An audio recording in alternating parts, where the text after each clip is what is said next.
Shalom. Shalom. Puji nama Tuhan, kita kembali bersama-sama mau beribadah kepada Tuhan.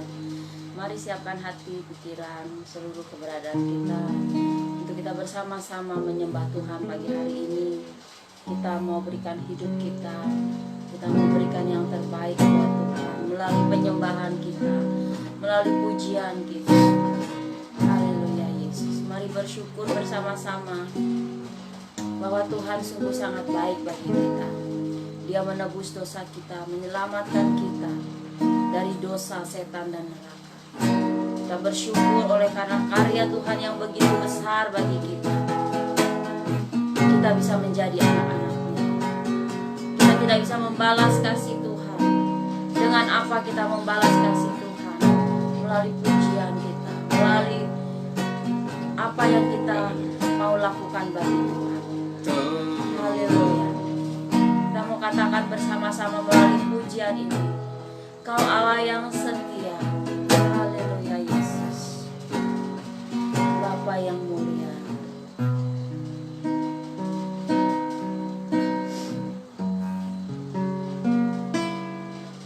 Kau Allah yang setia, Bapa yang mulia,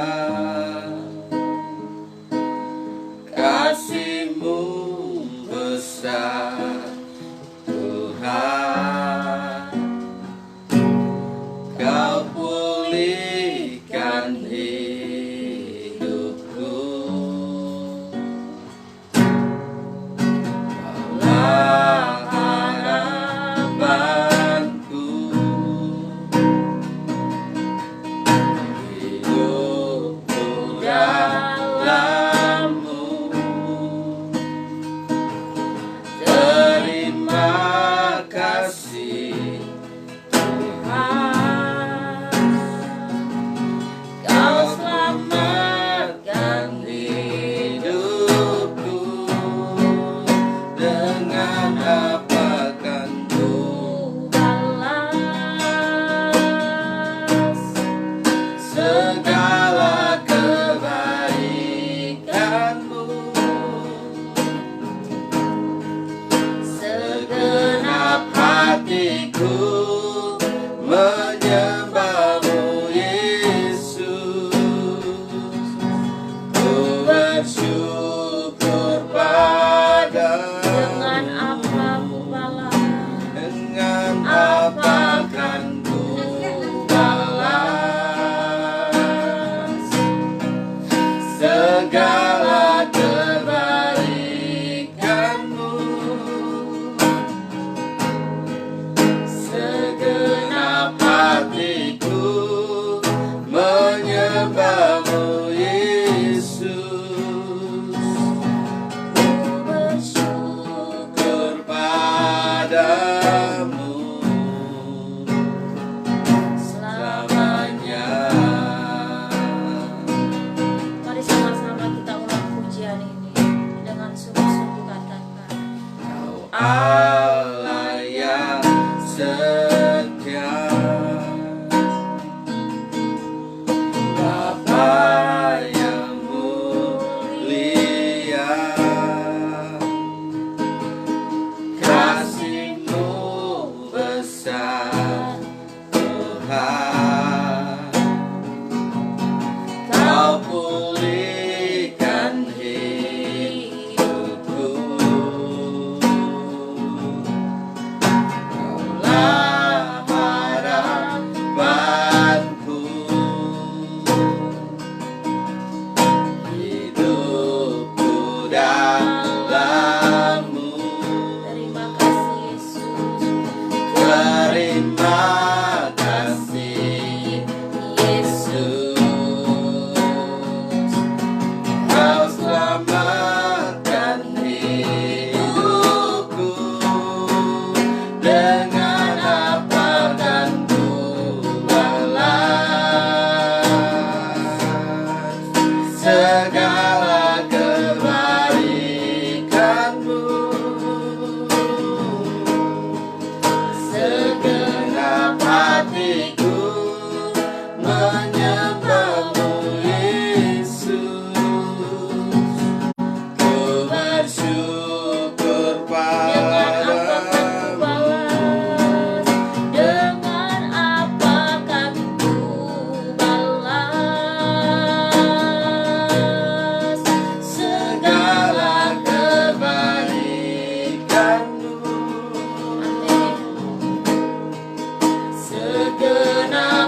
kasih Tuhan.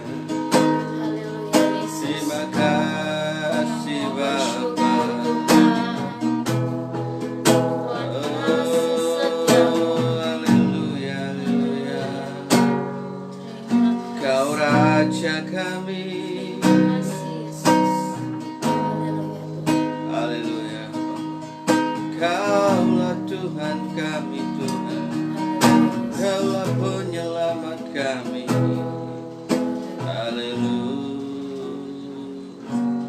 Terima kasih Yesus. Terpujilah Allah kami yang hidup, Allah yang kami sembah di dalam nama Yesus yang adalah Amin. Tuhan dan Juru Selamat kami, yang hidup bersama-sama dengan kami, yang selalu menyertai kami. Terima kasih Tuhan buat kasih setiamu, buat karyamu yang besar dalam hidup kami, di mana Engkau telah menyelamatkan kami datang menjadi manusia, mati menebus dosa, bangkit dari kematian mengalahkan setan dan maut, naik ke sorga sebagai Tuhan menyediakan tempat buat kami. Dan Kau kirim Roh Kudus supaya kami bisa mengaku bahwa Yesus Kristus adalah Tuhan Juru Selamat kami secara pribadi. Terima kasih Tuhan, kami percaya saat kami mengaku dengan mulut kami dan percaya di dalam hati kami, Engkau selamatkan hidup kami, selamatkan dari dosa, selamatkan dari maut, selamatkan dari genggaman setan. Terima kasih Tuhan. Yesus adalah Kristus, Yesus adalah Tuhan Juru Selamat, Yesus adalah pengontrol, penguasa di dalam hidup kami, yang mengontrol hidup kami, yang berdaulat atas hidup kami. Terima kasih Tuhan, kami bersyukur pagi hari ini kalau kami masih bisa beribadah walaupun masih secara online. Kami percaya Tuhan, apapun bentuk ibadah kami tidak menghalangi, tidak menghambat kuasa Tuhan bekerja dalam hidup kami. Karena itu Tuhan, mari Tuhan Kau bekerja bagi kami. Kuasa-Mu nyata atas kami melalui ibadah online ini. Berkati semua pendengar, semua yang menyaksikan, semua yang melihat, semua yang mendengar firman Tuhan pagi hari ini. Amen. Dilawat oleh Tuhan, dipulihkan oleh Tuhan, diperbaharui oleh Tuhan, dan semakin kuat di tengah-tengah kondisi yang sangat sulit saat ini Tuhan, melalui pandemi ini. Kami percaya Tuhan, penghiburan sejati akan terjadi melalui kebenaran firman-Mu pagi hari ini. Karena itu Tuhan, berfirmanlah bagi kami, memberkati hamba-Mu yang akan menyampaikan firman. Urapi secara khusus bibir mulutnya, sehingga apapun yang keluar dari bibir mulutnya adalah kebenaran firman Tuhan yang meneguhkan, yang menguatkan bagi yang mendengar maupun yang menyampaikan. Segala gangguan kegelapan yang mengganggu konsentrasi kami, fokus kami, nikmat kami melalui kebenaran firman-Mu, kami patahkan, kami tolak di dalam nama Yesus. Karena itu Tuhan, siapkan hati kami seperti tanah yang subur, sehingga waktu benih firman-Mu ditaburkan, kami bisa berbuah lebat sesuai dengan kehendak dan rencana Tuhan. Segala apapun yang mengganggu, kami sudah menang dengan kekuatan Kristus. Kirim malaikat membentengi kami, membentengi saudara-saudara kami yang menyaksikan siaran ini. Dalam nama Yesus kami mengucap syukur. Haleluya. Amin.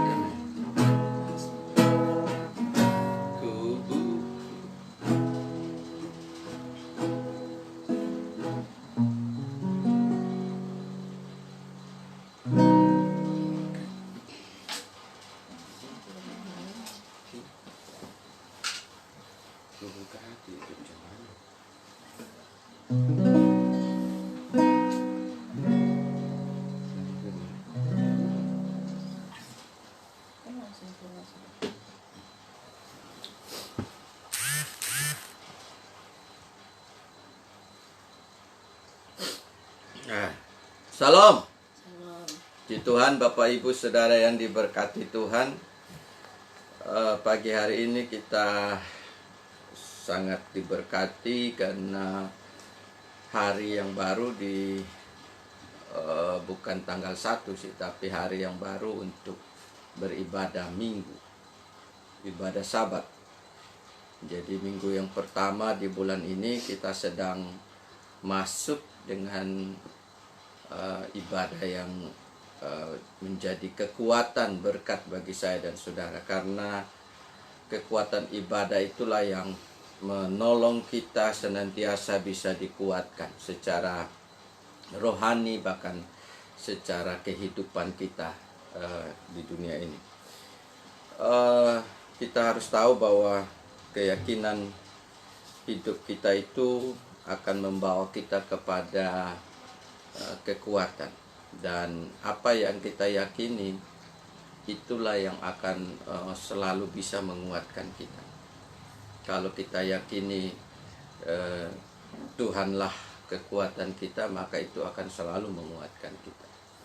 Kalau kita yakini uang menjadi kekuatan kita, itu akan selalu yang kita utamakan. Nah, apa yang kita yakini itulah yang akan menolong kita untuk memegang yang lebih utama. Semakin kita yakini sesuatu, semakin kita memakainya. Tetapi semakin kita tidak yakini, kita semakin tidak memakainya. Ada orang yang punya keyakinan akan jimat, mereka selalu memakainya. Di tangan, di leher, atau di bawah, di dompet, di mana-mana. Karena mereka meyakini, mereka memakai terus menerus. Dan itu menjadi keutamaan dalam hidup mereka, karena itulah keyakinan. Kalau ditinggal, mereka rasa ada sesuatu yang tidak baik, karena itu sudah menjadi keyakinan. Nah, pagi hari ini kita akan bicara tentang memiliki keyakinan yang kokoh akan Injil. Saudara, kenapa firman ini menjadi firman untuk di bulan Maret ini? Karena keyakinan yang kokoh ini kita harus bangun, kita harus punya, sehingga kita bisa memakainya seumur hidup kita, bukan hanya di bulan ini. Dan keyakinan yang kokoh ini ada di dalam Roma pasal 1 ayat 16 sampai 17. Mari kita baca. Roma pasal 1 ayat 16 dan 17. Sebab aku mempunyai keyakinan yang kokoh dalam Injil. Karena Injil adalah kekuatan Allah yang menyelamatkan setiap orang yang percaya. Pertama-tama orang Yahudi, tetapi juga orang Yunani. Sebab di dalamnya nyata kebenaran Allah yang bertolak dari iman dan memimpin kepada iman. Sebab ada tertulis, orang benar akan hidup oleh iman, oleh percaya. Jadi keyakinan yang kokoh akan Injil kita harus miliki, karena yang pertama kita harus tahu merupakan kekuatan Allah.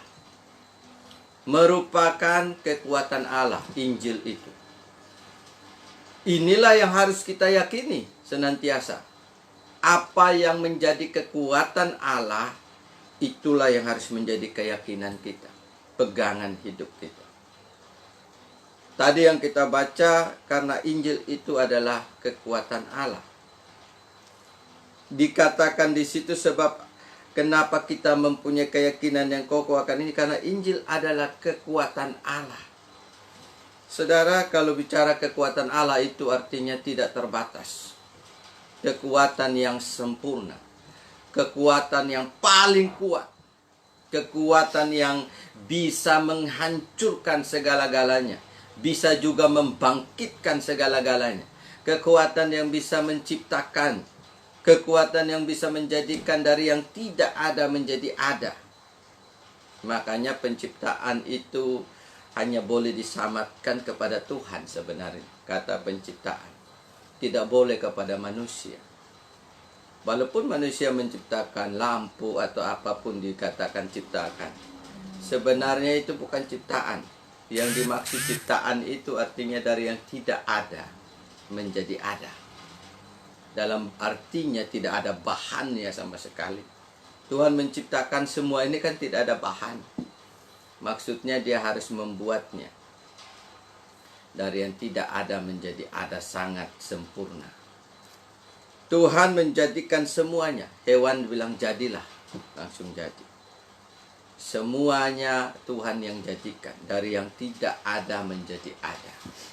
Dan karena itu kalau kita bicara kekuatan Allah yang dikatakan di ayat 16, bahwa kekuatan yang apa? Yang pertama itu kekuatan Allah yang juga menyelamatkan saya dan saudara. Karena ada kata kekuatan Allah yang menyelamatkan setiap orang.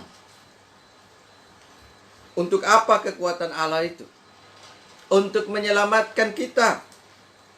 Inilah yang harus menjadi keyakinan kita, bahwa ketika kita meyakini Injil, kita meyakini bahwa itulah kekuatan Allah yang menyelamatkan. Saudara, kalau kekuatan Allah tidak untuk menyelamatkan saya dan saudara, maka untuk apa diyakini? Karena kekuatan itu akhirnya bisa membuat kita misalnya hancur, rusak. Tidak usah diyakini. Tetapi kekuatan Allah di dalam firman Tuhan ini adalah Injil itu. Ternyata kekuatan Injil itu adalah kekuatan Allah yang menyelamatkan. Menyelamatkan kita dari apa? Dari dosa yang begitu berat. Dosa yang tidak bisa saya dan saudara selesaikan. Dari kejatuhan Adam. Dosa itu tidak bisa diselesaikan oleh Adam, oleh semua keturunannya. Karena itu Injil itu menjadi jawabannya. Kekuatan Allah sendiri datang untuk memberi penyelamatan bagi saya dan saudara. Kalau kekuatan Allah yang menyelamatkan, berarti kita bisa diselamatkan. Tidak ada kata mudah-mudahan diselamatkan. Tidak ada kata mungkin bisa selamat. Tidak ada. Tetapi yang menyelamatkan. Karena ini Allah sendiri yang punya kekuatan. Dan Dia yang pasti ingin menyelamatkan. Maka dari itu kita pasti bisa diselamatkan. Amin. Saudara, jadi tidak bisa kita bilang kekuatan Allah itu tidak bisa menyelamatkan kita. Dia pencipta, Dia pengontrol. Kalau Dia menghendaki kita diselamatkan, pasti bisa diselamatkan.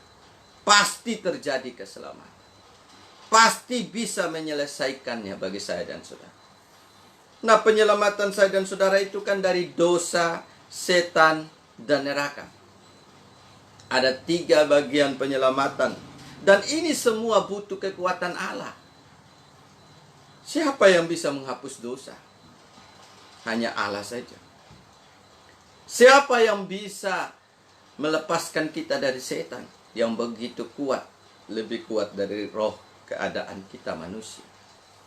Hanya Tuhan pencipta. Dia juga yang bisa menghancurkan setan. Siapa yang bisa membuat kita tidak masuk kepada neraka? Juga hanya Tuhan. Masuk kepada hidup yang kekal, surga. Saudara dan saya tidak punya kekuatan untuk itu. Kekuatan kita manusia itu tidak ada untuk bisa lepas dari dosa, setan, dan neraka. Percayalah, jangan saudara coba yakin bisa memakai kekuatan saudara untuk lepas dari 3 masalah itu. Itu hanya butuh kekuatan Allah yang sempurna. Dan kekuatan penyelamatan itu disebut tadi ada di dalam Injil. Kenapa Injil? Karena disitulah Allah melakukan penyelamatan itu. Yesus yang datang tanpa dosa, tidak melalui keturunan Adam, sehingga tidak mengalirkan dosa pertama. Dan Yesus yang datang sebagai manusia itu tanpa dosa, membayar dosa manusia di atas kayu salib, sehingga saya dan saudara bisa mengalami pengampunan dosa, disucikan, dikuduskan. Karena oleh Yesus yang suci, kita bisa disucikan kembali. Oleh satu orang Adam yang berdosa, seluruh dunia, seluruh manusia berada di dalam dosa. Tetapi oleh satu manusia baru, Adam baru, Adam kedua, Yesus Kristus Tuhan, kita bisa disucikan kembali. Karena itu saudara, kekuatan Injil itu adalah itu. Bukan Injil itu kekuatannya tidak bisa menyelamatkan. Sangat salah. Karena itu saya dan saudara, kenapa terus mengumandangkan berita Injil? Karena itu memberitakan kekuatan Allah. Ketika kita terus menyampaikan Injil, kita menyampaikan kekuatan Allah. Karena Injil itu adalah kekuatan Allah. Saudara, kita tidak bisa mengumandangkan yang lain. Karena yang lain bukan kekuatan Allah. Kekuatan Allah itu letaknya di dalam Injil, di dalam firman-Nya. Dan itu Dia sudah berikan dalam satu bentuk, yaitu Injil. Yang harus menjadi keyakinan kita. Kalau mau terus kuat, yakin Injil itu. Percaya. Tadi kan saya sudah pernah bilang bahwa orang yang yakin akan jimat, dia selalu bawa terus, pakai terus, karena itulah kekuatan dia di situ. Kalau dia lupa, dia balik lagi ke rumahnya. Dia harus nempel terus, bawa sebagai kekuatan. Saudara dan saya pun orang percaya harus nempel dengan kekuatan Allah. Injil itu menjadi kekuatan untuk saya, yang menyelamatkan saya dari dosa, dari setan, dari neraka. Saudara, tidak ada orang bisa menang lawan setan. Karena itu semua ciptaan Adam, ciptaan berketurunan dari Adam sudah kalah lawan setan. Kenapa? Karena Adam kan manusia pertama. Saya lihatnya tidak sulit. Kalau ada manusia pertama kalah lawan setan, tidak mungkin keturunannya bisa menang. Karena itu Yesus tidak datang dari keturunan Adam. Dia langsung oleh Roh Kudus Maria mengandung. Supaya dia menjadi keturunan perempuan yang tanpa dosa. Dan bisa menghancurkan perbuatan-perbuatan iblis. Dalam 1 Yohanes 3 ayat 8. Jadi Yesus itu, Injil itu, kekuatan Allah itu yang sangat diperlukan oleh setiap kita. Saudara, hari-hari ini kalau kita tidak kuat, kalau ingat Tuhan yang ada di dalam kita, kita akan mengalami kekuatan. Saudara, pernah saya ingat baca tadi malam satu firman. Oh, ternyata kalau kita tidak menghargai Tuhan yang ada itu, Tuhan sangat murka. Kenapa? Kita merasa sedih. Bangsa Israel merasa bahwa sepertinya mereka lebih utamakan makanan. Lalu Tuhan sangat murka karena mereka tidak melihat Tuhan hadir di dalam hidup mereka. Padahal Tuhan yang hadir itu lebih dari segalanya. Jadi ketika kita tidak melihat Tuhan sebagai kekuatan, itu sebenarnya membuat Tuhan ingin murka kepada kita. Artinya kita tidak percaya bahwa Dia itu ada, Dia itu besar, Dia itu maha kuasa. Dia itu loh bisa memberkati kita kapan saja. Dia itu bisa berbicara kepada kita. Dia itu bisa menguatkan kita. Dia itu bisa menyatakan kehendaknya. Makanya bangsa Israel dimurkai, marah dari Tuhan. Kok yang mereka pikir itu makan, mereka tidak pikir Tuhan ada di dalam hidup mereka. Sehingga Tuhan merasa murka sekali. Waktu kita ingat Tuhan, saudara, waktu itulah ingat kekuatan. Kalau kita ingat Tuhan, kita sedang ingat kekuatan. Semakin kita ingat Tuhan, Injil itulah yang kita harus ingat selalu. Menjadi kekuatan Allah. Yang kedua, miliki keyakinan yang kokoh akan Injil karena merupakan kebenaran Allah. Tadi merupakan kekuatan Allah. Tapi Injil juga adalah kebenaran Allah. Kenapa kebenaran Allah? Artinya Allah tidak ingin ada kebenaran yang lain. Kebenaran yang menyelamatkan kita itu adalah kebenaran dari Allah. Kebenaran yang bisa membuat Allah puas, sempurna. Yaitu kebenaran bahwa Yesus mati untuk saya dan saudara. Kebenaran bahwa Yesus sudah bangkit untuk saya dan saudara. Kebenaran Yesus sudah naik ke sorga untuk saya dan saudara, menyediakan tempat.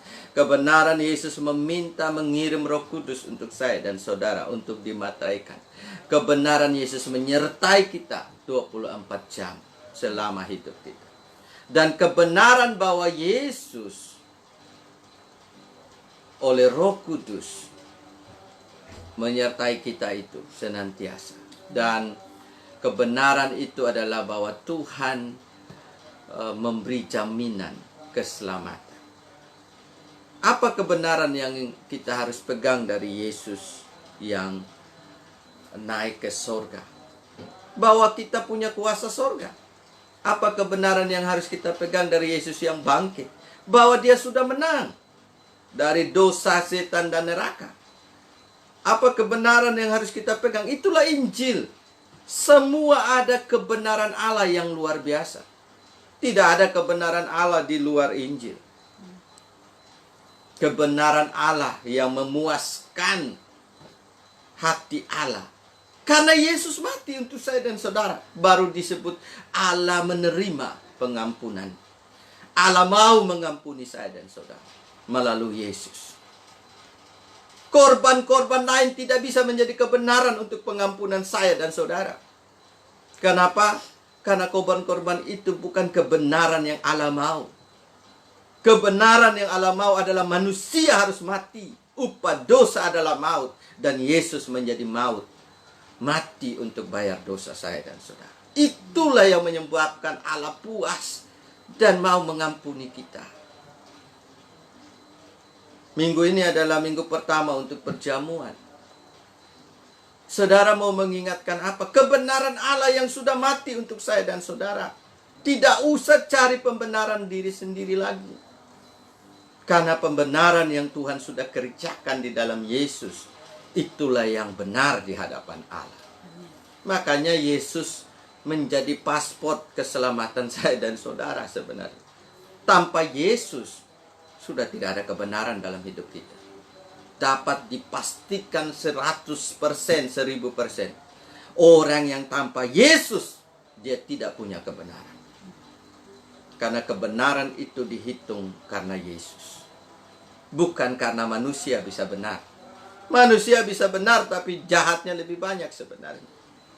Bahkan kebenaran manusia pun di hadapan Allah hanya seperti kain pel, kain lap, kain lara. Terus apa yang bisa kita andalkan? Kalau Tuhan menilai kebenaran kita hanya seperti kain lara di dalam Yesaya, kain pel itu, kain kotor. Berarti semua yang baik, yang banyak itu hanya seperti kain pel. Terus bagaimana kita mau membenarkan diri? Tapi kebenaran yang Tuhan mau adalah seperti yang di dalam Injil. Bahwa Yesus datang, Yesus mati, Yesus bangkit, Yesus naik ke sorga, Yesus kirim Roh Kudus, Yesus bersama-sama dengan kita, menyertai kita 24 jam. Inilah yang harus menjadi kebenaran. Jadi kebenaran Allah yang luar biasa menyelamatkan. Bapak Ibu Saudara, miliki keyakinan yang kokoh akan Injil. Yang pertama, karena Injil merupakan kekuatan Allah. Yang kedua, Injil merupakan kebenaran Allah yang nyata. Amin. Bagi semua orang, kebenaran itu hanya di dalam Injil. Karena itu setiap orang yang ada di dalam Injil, dia memiliki kebenaran Allah. Bukan kebenaran manusia. Amin. Jadi kebenaran Allah itu juga ada di dalam Injil. Kekuatan Allah ada di dalam Injil. Kebenaran Allah ada dalam Injil. Maka kita harus yakin dengan kokoh. Peganglah hanya Injil. Yang terakhir dari poin ini, yang ketiga, mengapa kita harus memiliki keyakinan yang kokoh akan Injil? Karena merupakan dasar iman kita. Amin. Karena merupakan kekuatan Allah, karena merupakan kebenaran Allah, dan karena merupakan dasar iman kita. Karena di situ dikatakan, sebab di dalamnya nyata kebenaran Allah yang bertolak dari iman dan memimpin kepada iman. Sebab ada tertulis, orang benar akan hidup oleh iman. Jadi oleh imanlah kita bisa mengalami segala kekuatan Allah tadi, kebenaran Allah. Dan inilah dasarnya kita punya iman. Memiliki iman, dasar iman. Jadi Injil itu harus menjadi dasar iman kita. Kalau bukan Injil dasar iman kita, maka itu pasti salah. Makanya di dalam Alkitab dikatakan, jika seorang tidak melakukannya karena iman, dia bisa salah. Jadi melakukan apapun karena punya dasar percaya yang benar. Ketika kita punya dasar Injil, maka akan melahirkan kekuatan Allah, kebenaran Allah, segala yang dari Tuhan. Makanya dasarnya ini sangat perlu dicek. Yang bertolak dari iman, memimpin kepada iman. Itu artinya apa? Artinya orang yang meningkat setelah mendapat dasar iman keselamatan, dia meningkat imannya. Jadi terus dipimpin oleh iman itu. Dipengaruhi oleh kepercayaannya.